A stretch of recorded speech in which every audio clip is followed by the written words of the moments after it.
Thank you, Anne, for joining me on Brick by Brick. It's nice to see you. I like to start every episode with a similar question because we all know that the journey to risk management is not the same. How did you end up in that room where you're at today? What's the story? Well, I have a degree in economics and mathematics. I actually started in the banking industry. I worked for two different Federal Reserve banks and a small commercial bank in my hometown in Wisconsin. Decided to try my hand at insurance. And so I started with Prudential. And then I got into the property casualty side of life. I was an insurance agent.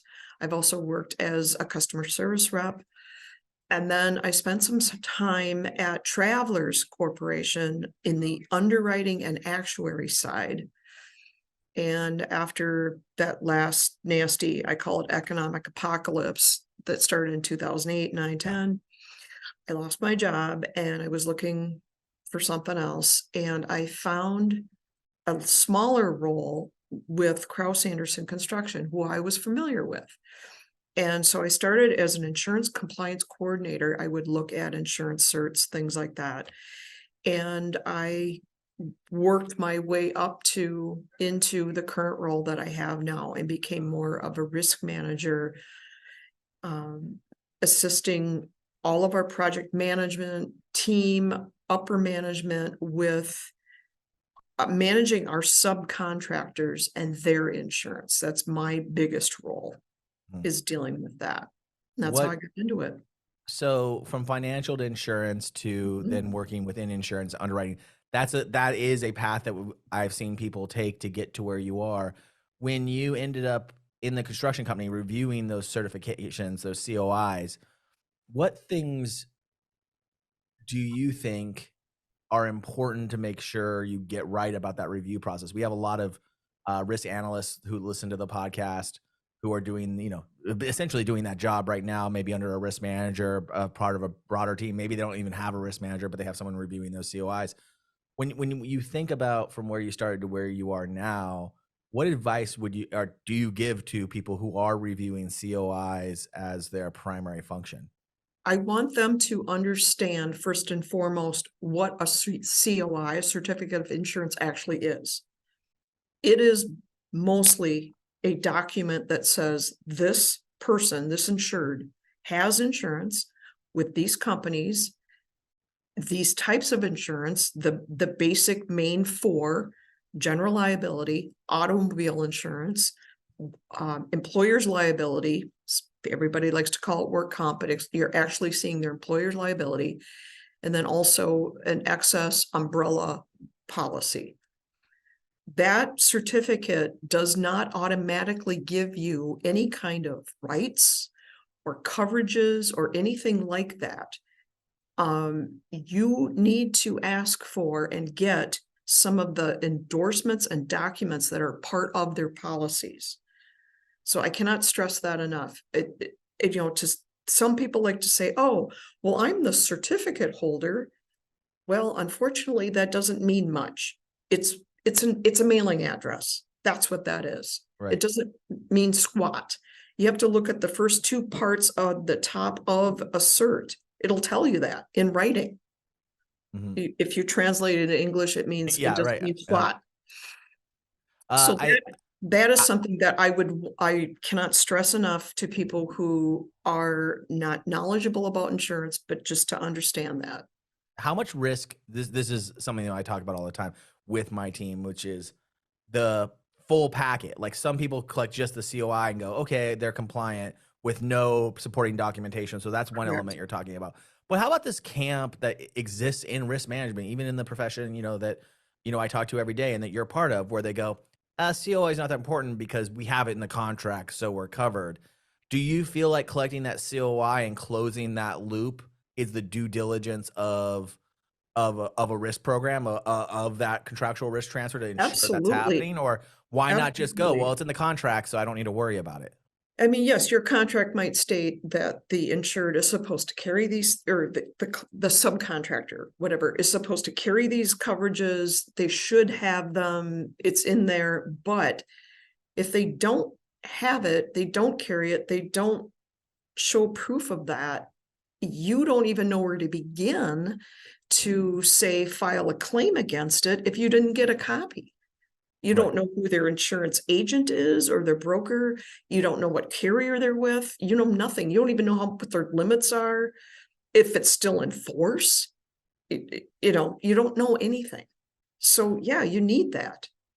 And then going to the so I'm definitely in that camp. I believe that it shows due diligence on the part of the business who is hiring these subcontractors that we do check for this, we do value this. And contractually is one thing, but then actually showing proof that you followed up on that is the second part of it. It's like the handshake and then making sure before someone gets onto a job Right. site that they actually fulfilled their obligation. You could Correct. sign a contract saying, I know I need to have this, and then not go get it. And it might not even be malicious in any way, because you can sign a contract and say, I don't have this right now, but I'll get it to do the job, and then never actually go fulfill that obligation. Correct. And so risk managers, a lot of my, you know, yes, I have the title risk manager, but I do a lot of compliance checking. Um, it, I like to simplify it and say, okay, no compliance, no money. Mhm. If you're not in compliance with me, with our system, you're not getting paid as a subcontractor. It is that simple. And I mean things like not just insurance certificates and things, bonds, signed contracts, silly things like that. Yeah, I mean, right. we look for all of it. So yeah, so And that's even an interesting point, because so many people look at it as just COI tracking and not obligation compliance. I mean, what things do we say that you're obligated to provide in order for us to pay you? And I think that drives to a further question, which is how so many people are doing this role in organizations, especially smaller construction companies or property management companies or whatever, who have no real understanding of right, insurance, right? How right, much of a risk is that for a business to have someone who with no real insurance experience checking COIs? Like, correct. Because aren't you taking a lot of liability in that case? they are, because they don't know what they're looking at. They don't understand it. They don't understand the policies behind it, whatever. Even if they get endorsements that I ask for, things like that, they don't know what they mean because they're written in insurance, which we all know is a foreign language.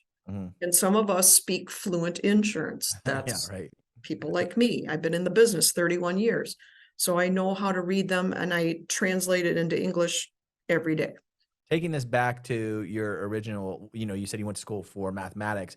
Do you feel like collecting the COI and making sure you have all those elements is like showing your work, that you have the contract and then you've like, is that a dumb metaphor, or is that a metaphor that actually works and It's sticks through? just it's due diligence. It's crossing the T's, dotting the I's, you know, did they get what we told them to get as far as insurance goes? Does it meet the requirements? You know, and again, I can't stress it enough. If we've got folks out there that are collecting these themselves or whatever, ask for these endorsements. If you want to be the additional insured, you better make sure that they put those endorsements on their policies, because they could even say on a cert, oh yeah, you're covered. And then it never got done. You Yeah. want the proof. Right.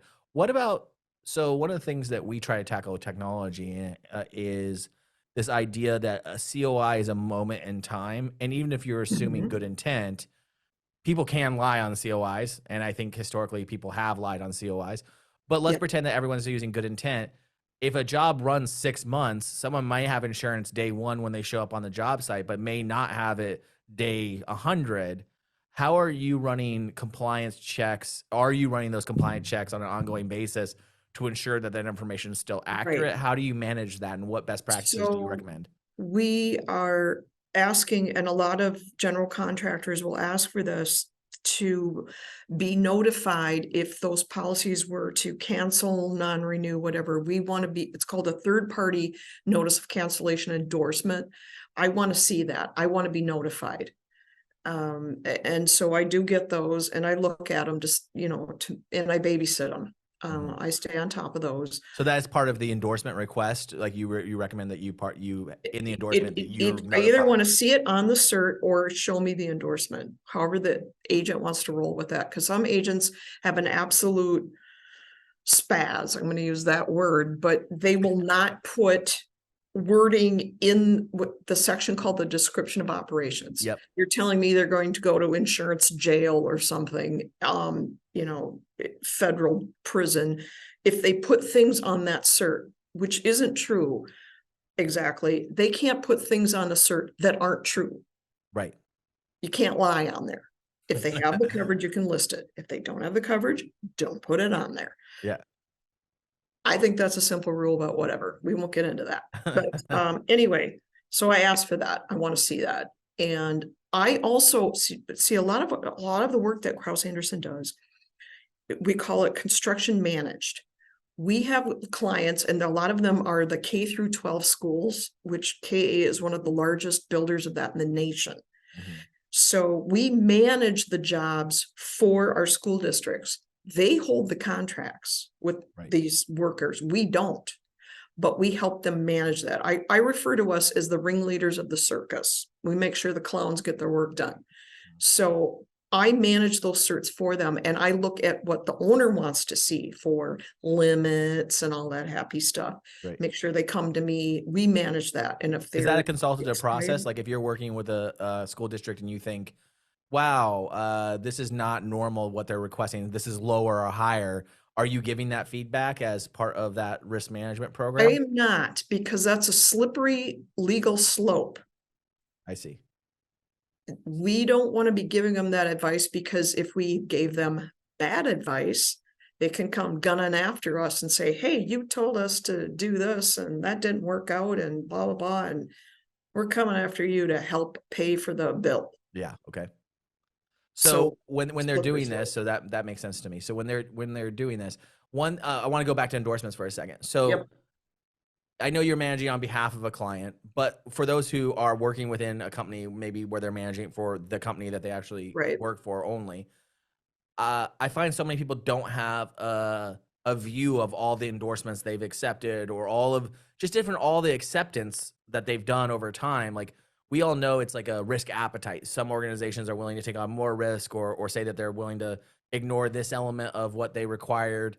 How do you manage all of those exceptions you've made over time on behalf of a client, or that you recommend that someone might how they Right. might manage it? So as a risk manager, I look at, because again, I'm talking construction here, but we look at what is this subcontractor doing for a living?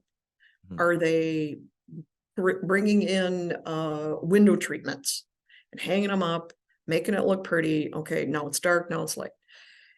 What is the probability? Because I'm going back with some of the actuarial time that I spent, cut my teeth on that. What is the probability of a large loss, of a nasty claim based on that? It's probably small. Mhm. Now we have the HVAC, the mechanical workers, and the probability of something going south there is a lot bigger, and it could be nasty. So I take a harder stance on making exceptions on, say, the HVAC person, as I am, Brenda's blinds, that is gonna, and it's a small contract, it's a couple windows. Yeah, Mhm. it's not as hefty of requirements in my Yeah. mind. But I do always work with upper management. They don't let me just say, okay, that one I'll give you a pass, you. I do have to work with management. I advise them on probability of loss, what we think, is it low risk, high risk? And I've had to earn that trust, working here. And after 12 years in the business, I can say that they take my word for it. So Yeah. it's kind I of cool. mean, yeah, that's great. Uh, so you're talking a lot about these probabilities and all these other elements. Mhm. How how does technology play a role in your job now versus maybe even 12 years ago when you started? What is the role of technology, and where did you want to see that technology landscape evolve as it relates to COI tracking, as it relates to broader risk management category? Yeah. Where do you feel Um, like we're anemic, and where do you feel like we're headed in the right direction? well, I'll throw this at you. When I started with Kraus 12 years ago, all the certificates were on paper. Yeah. and they were filing them in paper, and I had just an Excel spreadsheet that kind of helped track it. And I came from, agency side, whatever, and said, hey, we're going to get you into the 21st century here. Yeah. So I started a new program with scanning and storing things that way. And then we got a better agency management system technology that had a better way of managing, storing, updating the like expiration dates, policies, things like that. Yeah, that played a huge part. It's vital. Mhm. It's absolutely vital because you could go crazy trying to do it any old school kind of way. Yeah. Yeah, so technology is very important. I know that some firms have gone to outfits where they use AI to scan documents to decide, hey, this is good, this isn't, whatever. They have me, and I'm still looking at them because I'm the human, I'm reading it, I'm going, okay, that's good, that isn't, no, yes, no, yes. Yeah. But yeah, it's gonna be important, and someday, 11 years from now or whenever, when I retire, Kraus-Anderson might go that way and say, okay, we're gonna do certs a different way. We don't have an Anne anymore, so let's do this. Well, as a person who runs a company who has extraction tools, who has I will Right, tell you that the human reviewing that and also also telling the system what is allowed and what isn't and flagging that, it still comes down to a business decision a human it has to is. make. Yes, And so a lot of these technologies that try to extract the human element from this misses that without some risk, we wouldn't have any business. And so it has to become down to a business decision, right? yes, And everything we do is risky. And so it's presenting that information where I think segmentation technology can be good at that. But I don't think that in this industry specifically, technology should play an automated role of automating the person out of that factor because it's that factor, that human factor, that experience you have, the probability experience you have that really allows one business to be better at risk management than another business, right? And yes, right. technology should back up that stuff. I would love to download your brain and be like, for your system, this is, you think this is going to be okay, but Anne, is it really? Like that is, I think, a Right. good use of technology. I think technology went a little too crazy in the early 2010s of like, well, we're going to disrupt this whole industry and we're going to replace all these people with automation. And that's just not really how this Right. business is done. It's a human to human business. Even if you classify people into these guys are both plumbers, these two plumbers are not the same, right? Like, and their track record and their experience are not the same. And so those are all decisions that have to be made or should be made, in my opinion, Yeah. at a human level. Yeah. You still need a human to analyze. By the way, I jokingly say my parents named me Anne for a reason because I analyze everything. I Yeah. Okay. analyze. Yeah, you still have you need some eyeballs and you need some common sense too. How, The AI works in this box and doesn't morph around it or change and whatever. And sometimes a human has to do that. One Make of the sense? things that I am trying to advocate with this podcast and in general is the idea of the modern risk manager, the risk managers that are coming up today and are coming into a world where technology already exists. They don't remember that everything used to be done in Old files, right? school things. Yeah. And how do you transfer your knowledge to that new generation? What are the processes that that you think are critical in order to really bring up that generation appropriately? Yeah, it'd almost be like a mentorship thing. If a younger person is serious about, and I think they should consider the insurance industry, there's going to be openings because I'm the last year of the baby boomers, 64. We're going to start to retire. And it's a good field to be in. Your insurance is not going away. We Yes. will always need it. It's there for a reason. It helps pay for catastrophic problems, and it's a lawsuit happy world we live in, and that's not going away. So yeah, they need, but find a mentor, reach out. We're out there on LinkedIn. I'd be happy to, if somebody reached out to me and said, hey, I would like to learn more about it. Yeah. Sit down, whatever, take some classes, you know, they can do that, because and then they can bring their ideas about the strong technology background that they have because they've been doing it since practically birth, Yeah.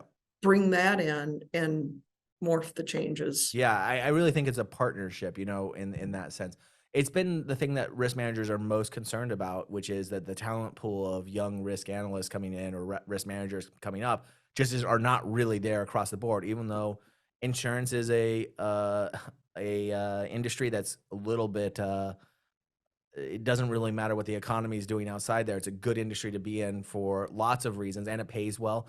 And it's really interesting. Like it pays to be curious, right? It pays to have Yes. cross-disciplinary You ask experience, like you questions, mentioned. whether you're a broker, whether you're an actuary, whether you're an underwriter, whether you're a risk manager, you're asking questions, you're digging into stuff. Yeah. Sometimes almost a detective. I love that. Yeah, that's how I always think about it. That's what's appealed to me about it is like it's people who are drawn to it are naturally curious. They're naturally analyzers, and that's been so exciting. When I first got into this industry, coming from technology, pure technology, it didn't seem that interesting, to be quite honest. It seemed like, how could this be interesting? And then when I got into it and started to understand how curious these people were and the questions and the fundamental problem of risk management in this whole industry is you have to be creating the opportunity for the businesses to be successful at the same time as protecting the business. That's a yin yang situation, right? Yes, Everything matters. Every right, decision you make matters, which right. so You many jobs can't that's not the case for. stop them from, oh, don't do this job, don't do this business. I mean, there has to be a balance there. Yeah. And yeah, it's a fine line, but yeah, I get it. My last question, I guess, is how how do risk managers, because even traditional, risk managers have been doing the job a long time. If you ask some of their project managers, some have a reputation of like, oh, if it's over in that department, they're gonna slow down the project. How do you mitigate and become an ally to the other departments as someone they rely on versus someone that's slowing down the process? I think the key it has been for me because I wasn't as familiar with the construction industry. I was, familiar with lots of different lines of insurance, but not necessarily construction industry, is to get to know the industry that you're in, that you're managing as well as you can. Get to know a day in the life of the project managers, what they're dealing with, these acronyms and unusual phrases that they were throwing at me. Like, here's a funny one. They were dealing with something called micropiles. Okay. Yeah. Yeah. I'm picturing back then I had a Pomeranian dog. Yeah. I'm picturing my yard full of micropiles. Yes. Okay. Fun I ones. got it. Yes.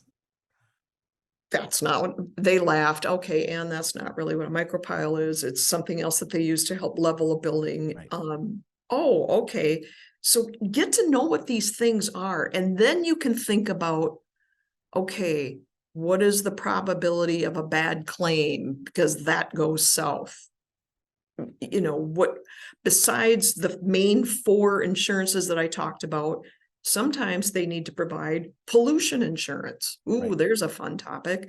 Or contractors professional insurance, which they hate to buy and it costs a lot of money, but goddamn glad they have it when it's Yes. there. Yes. So, you know, get to know your industry, get to know a day in the life of, the accountants and what they're dealing with, my PMs, that has helped me out a ton. Does that make sense? Yeah, that makes perfect sense. I think all the advice you gave today is so valuable. It all centers around two thematic themes that I see, which is like understand your role and your job and those relationships within that, and then use this like the thing I love about risk management is it's both an internal and an external job. You have to be tied into what is the risk that this might happen. Maybe it's never even Right. happened at this organization, but I can't just use my organization as the template. I have to understand this outside thing and trying to bring those two forces together. And I think you've outlined Right. a beautiful way of thinking about both of those as being equally important. Yes. And a little nugget I'm gonna throw out there because you mentioned kind of who your audience is here. Yep. I cannot stress this enough. Read the freaking contracts, RTFC. You can use another word for the F in there. I don't We care. will. Yeah. Read the Read fucking the contracts. contracts. Please. I'm gonna go Judge Judy on you. It's in the four corners. Read them. Yeah. Because I get a lot of that. These subcontractors, they'll just sign away, DocuSign, okay. And then I'm the angel of death that tells them, hey, guess what? I need this, and you didn't supply it. It might cost you more money, and yeah. Well, thank you, Angel of Death, for joining me on Brick by Brick. I really appreciate it. And I hope to see you around soon. So thank you for joining me. I really do Hey, appreciate thanks it. for having me. I appreciate this. Thank you. Bye. Peace out. Thank you so much, Anne. That was great. They will edit this all together, cut out the ums and uhs, and they'll send it to you so that you can post on LinkedIn if you want to, but you've already done enough. If you do not want to do that, don't worry about it. I really appreciate all the advice. What's so great about what you did, and I was being 100% sincere, is you gave very practical advice, which is something that a lot of risk managers who come on this program don't really give true practical advice for the audience listening to it. So I really do appreciate it. I was going to give you my Shih Tzu example. Yeah, well, next time we'll have you back. That's how I describe nasty claims. They sue the shit out of everybody. Yeah, that's true. That's true. You like that? I need to market that. Yeah, let's get you a t-shirt, Dan. I actually have a t-shirt that says insurance nerd. I'm an insurance nerd now too. I love you. Thank you so much. I appreciate it. All right, appreciate you. Bye. All right, bye-bye.